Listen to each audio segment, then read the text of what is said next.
Class চলাকালীন এক শিক্ষকের অশোভনীয় আচরণ এবং মারের চোটে প্রায় ১৬ জন ছাত্রী হাসপাতালে চিকিৎসাধীন। ঘটনাটি ঘটেছে বীরভূম জেলার রামপুরহাট শহরের মধ্যে অবস্থিত আল-আমিন ব্রিলিয়ান্ট একাডেমি নামক একটি বেসরকারি শিক্ষা প্রতিষ্ঠানে।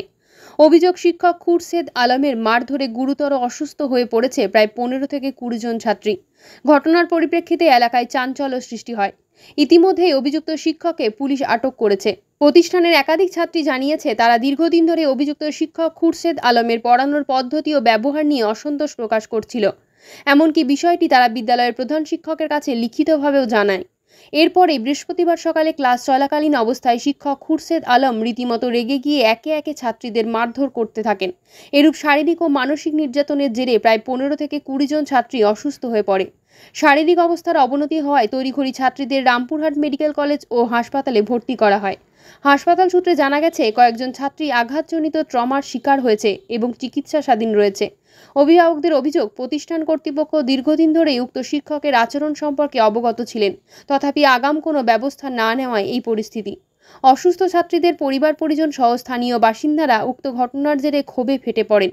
এদিকে রামপুরহাট থানার পুলিশ ঘটনায় অভিযুক্ত শিক্ষক খুরশেদ আলমকে আটক করেছে, পাশাপাশি ঘটনার পূর্ণ তদন্ত শুরু করেছেন। যদিও বিদ্যালয় কর্তৃপক্ষ শেষ খবর পাওয়া পর্যন্ত কোনো আনুষ্ঠানিক বিবৃতি দেয়নি, তবে জেলা শিক্ষা দপ্তর সূত্রে জানা গেছে, গোটা ঘটনা সম্পর্কে বিস্তারিত রিপোর্ট তলব করা হয়েছে এবং প্রয়োজনে প্রশাসনিক পদক্ষেপ নেওয়া হবে বলে জানানো হয়েছে। শিক্ষকের শিক্ষক সুলভ আচরণ ও স্কুলের নিরাপত্তা ব্যবস্থা নিয়ে উঠছে প্রশ্ন। এখানে এত বছর থেকে 18 বছর থেকে যারা ফাউন্ডার, তাদেরকে ব্রেন ওয়াশ করে বার করার চেষ্টা করছে এই মিশন থেকে। ছাত্রীকে বার করার চেষ্টা করছে, ছাত্রীকে কোনো মারধর করা হয়নি। কেউ যদি কোনো জিনিস, একটা জিনিস দাঁড়ান, না না করার পরে আমি কেউ যদি কোনো জিনিস দেখে এর মানে নয় কেউ মালিক, ভয় লেগেছে, কতটা লোকের দালালি করে সবাই জানে, বোর্ড এখানে ছিল, সবাই জানে তার ব্যবহার। মারা গেছে বলতে হয় না লোক, কিন্তু তারা সবাই জানে যে আগে যিনি ছিলেন ইনচার্জ, আগে যিনি ইনচার্জ ছিলেন এখানে যিনি ইনচার্জ ছিলেন আগে, তিনি মারা গেছেন।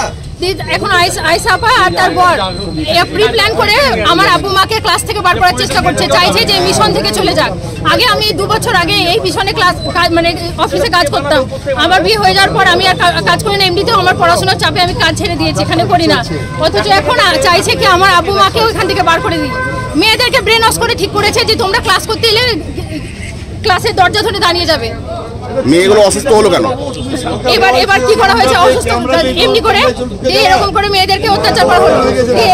মেয়েরা অসুস্থ হয়েছে কারণ আব্বু বলছে আমরা এসেছি আজকে, আমরা 4 জন যাচ্ছি ওখানে। আপনারা কেন আমাকে বলতে দেন কথাটা? এবার এত হ্যারাসমেন্টের পর আমরা আজকে এসেছি। আমরা এসে আমি বলে আপু আমিও যাবো, তোমার কি হয়েছে? তোমাকে ক্লাস করতে দিচ্ছে না, মাকে ক্লাস করতে দিচ্ছে না। ছাত্রীগুলো অসুস্থ হলো কেন ওইটা বলুন না, আপনি কথা ঘোরাচ্ছেন কেন? কথা ঘোরাইনি, আজকে জিনিসটা এসছে মেয়েদের অন্য ক্লাস বলছে। কথাটা বলতে দেন, আপনি কথাটা বলতে দেন। আমি দেখিনি অন্য ক্লাস করতে এসে গেল, তখন আমরা বলছি না আমরা আমজন ক্লাস আমার আব্বু মেরেছে না, আমার আব্বু ইনার বাবাই মেরেছে, কাউকে মারেনি, ইনার বাবাই মেরেছে, আমার মা হয়তো ইনার বাবাই মেরেছে, ঠিক আছে? অসুস্থ এত গুরুতর বাবারে ইনার বাবাই মেরেছে এইভাবে কথাটা বলতে দেন। ইনার বাবাই মেরেছে, এত গুরুতর অসুস্থ হলো কি করে? আমার বাবা মাকে এত গুরুতর অসুস্থ হলো করে ম্যাটার ঘোরাচ্ছেন কেন আপনি? কথা ঘোরাইনি, ক্লাস করতে দেবে না। তখন আমরা বলেছি অন্য কোনো কাউকে কোনো স্যারকে ক্লাসে ঢুকতে দেব না, অন্য কোনো স্যারকে ক্লাসে ঢুকতে দেব না। আমরা তখন তাই বললাম। তখন মেয়েদের সাথে আমরা বললাম তোমরা ক্লাস করতে পারবে না, যাও। তখন বলছে আমরা পড়তে পারবো না, আমরা পড়তে পারবো। মেয়েরা বলছে আমরা পড়তে পারবো না। এবার মেয়েদের আইসাপা তো ব্রেন ওয়াশ করে রেখেছে, এবার অসুস্থতার ভান করে চল যাচ্ছি। তাহলে আপনার বাবাকে ধরে নিয়ে গেল কেন? এই যে আমরা ছিলাম তো বললাম যে ক্লাস করতে দেবো না, এরকম যে সবাইকে ক্লাস করতে দেবো না, সবাইকে ক্লাস করতে দেবো না। আমার বাবা মার ক্লাস বন্ধ রেখেছে, অন্য স্যারের ক্লাস করতে দেবো না। আপনার বাবার নাম কি? আপনার বাবার নাম খুরশেদ আলম। আপনার নাম কি? জেমিমা পারভিন। আপনি কি হচ্ছে সম্পর্কে আপনার? আমার বাবা হচ্ছে, আমি মেয়ে হচ্ছে। উন্তু নূরে নায়রা, আপনি হোস্টেল ইনচার্জ। ঠিক কি ঘটেছিল আজকে বলুন তো? আজকে ঠিক আমি সে সময় এসে উপস্থিত হতে পারিনি। আমার বাড়ি থেকে আসতে একটু দেরি হয়েছিল, মোটামুটি 7:30 নাগাদ এখানে ঢুকেছিলাম।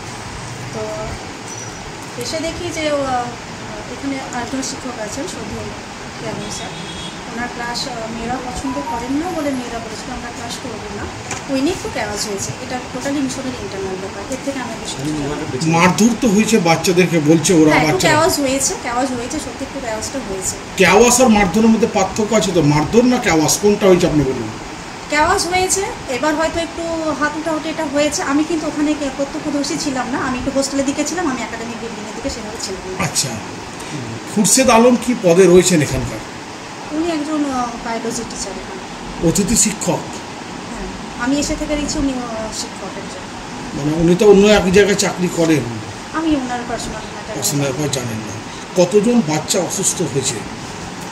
সত্যি কথা বলতে কি আমার মানসিক সেরকম অবস্থাও নেই যে আমি বুঝতেও পারছি না কতজনকে আমি পাঠিয়েছি, অনেকজনকেই আমরা পাঠিয়েছি। তখন কি যখন মারধরটা হয় তখন কি স্কুল শুরু হয়ে গেছিল?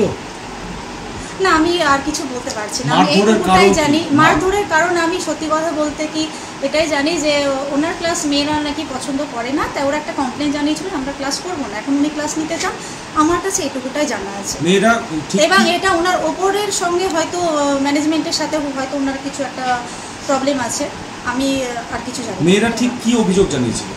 মেয়েদের অভিযোগ এটাই, মেয়েরাও তো জানিয়েছে ওনার ক্লাস করবো না, এইটুকুটাই। কেন? কারণ হয়তো ওনার ক্লাস হয়তো পছন্দ নয়, এটাও হতে পারে, কেন করবে না? না পছন্দ তো কিছুটা একটা উল্লেখ থাকবে। আমি জানি না। আসছি। আপনার নাম? আমি এখানটা হোস্টেল টিচার বন্ধুরা নাইরা। ম্যাডাম, একটা বাচ্চা লাগবে, একটা বাচ্চার বক্তব্য লাগবে। কতজন ছাত্রী অসুস্থ হয়েছে? প্রায় 15-20 জন। কি কারণে অসুস্থ? টোটাল কাউন্টিংটা হয়নি, কেন কি সঙ্গে আমাদের লোকজন গেছে হসপিটালে, প্রায় 15 থেকে 20 জন। এছাড়া লোক না ক্লাস চলছিল, আলামিন মিশনের মধ্যে ক্লাস চলছিল, সেই তারই মধ্যে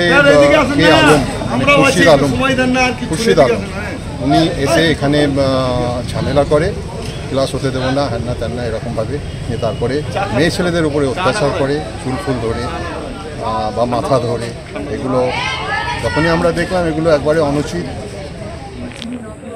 শারীরিক নির্যাতন করা না, শারীরিক বলতে গেলে ওইটাই, যেটা শারীরিক বলতে গেলে যেমন কি মাথা ধরেছে বা চুল ধরেছে। ওই শিক্ষক কি এখানে উনি আসতেন, নিজের পড়াতেন, যতটুকু সময় ওনার নির্ধারিত করা ছিল উনি আসতেন, পড়াতেন, চলে যেতেন, উনি বা ওনার স্ত্রী।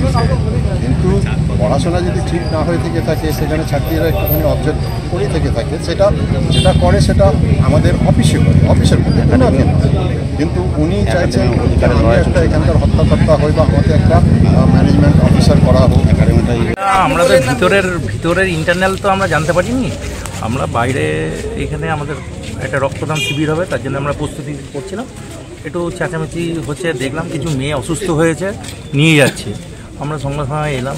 তাদের বিষয়টা হচ্ছে অসুস্থ মেয়েদের মানে এখানে যারা টিচাররা ছিলেন তারাই নিয়েছেন এবং এলাকার যারা অসুস্থ হলো বাচ্চারা। আমরা ভিতরের ব্যাপারটা যেটা অতটা বলতে পারবো না, যেটুকু শুনলাম বাইরে থেকে, যে এখানে একটা মানে যিনি ছিলেন চার্জে উনি মারা গেছেন, সেই জায়গাটা ভ্যাকেট হওয়ার পর এখানে ওনার নামটা আমি ঠিক জানি না, যে এখন দেখাশোনা করছিলেন উনি মানে এখানকার হেড হতে চাইছেন, কিন্তু এবং উনি এখানকার টিচার, উনি এখন বাইরে যারা ভালো ভালো টিচার নিটের যারা ট্রেনিং দিতে আসছেন উনি ওদেরকে মানে ক্লাস করতে দেবেন না, কিন্তু ছাত্রীরা কিন্তু এনার পড়াশোনার যে কোয়ালিটি ওদের অনেক ভালো, তাই জন্য ওনাদিকে চাইছেন ছাত্রীরা। তা এই ব্যাপারগুলো নিয়ে ছাত্রীদের সঙ্গে এই ভদ্রলোকের কিন্তু ভদ্রলোক ছাত্রীদের ওপর প্রেসার ক্রিয়েট করেন যাতে ওই টিচাররা বাইরে থেকে এসে না পড়ান, ঠিক আছে?